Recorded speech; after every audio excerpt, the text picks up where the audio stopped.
നല്ലൊരു റാപ്പ് കഴിക്കാൻ വേണ്ടി ഞാനും എൻ്റെ ഫ്രണ്ട്സും ഇന്ന് വന്നിരിക്കുന്നത് നമ്മുടെ ഇരിഞ്ഞാലക്കുടയിലുള്ള ബർഗർ സ്പേസിലാണ്. Hello, welcome back to Malu food traveller.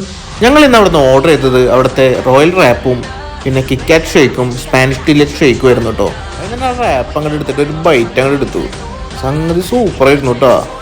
അത്യാവശ്യം നല്ല ഫില്ലിങ്ങോട് കൂടിയ നല്ല ക്രീമി ടെക്സ്ചറോട് കൂടിയ റാപ്പായിരുന്നു. പിന്നീട് നമ്മുടെ ഫ്രണ്ട്സ് ആയിരുന്നു കേട്ടോ അത് ട്രൈ ചെയ്ത് നോക്കിയത്. അവർക്കും ഭയങ്കരമായിട്ട് ഇഷ്ടപ്പെട്ടു എന്നാണ് പറഞ്ഞത്. ക്വാണ്ടിറ്റി ബേസ് ആയാലും ക്വാളിറ്റി ബേസ് ആയാലും രണ്ടും കൊണ്ടും സൂപ്പർ റാപ്പ് തന്നെയായിരുന്നു കേട്ടോ. ഇനി നിങ്ങൾ ഇരിഞ്ഞാലക്കുട പോകണ്ടെങ്കിൽ എന്തായാലും കയറി ട്രൈ ചെയ്ത് നോക്കിക്കോളൂ. എല്ലാത്തിനു ശേഷം ആ ഷേക്കും കൂടി കുടിച്ചപ്പോൾ സംഗതി അങ്ങോട്ട് ഉഷാറായിട്ടാ. ഇനി ഇരിഞ്ഞാലക്കുട പോകുമ്പോൾ കയറി ട്രൈ ചെയ്ത് ഫീഡ്ബാക്ക് പറയാൻ മറക്കണ്ട. It's me Malu food traveller.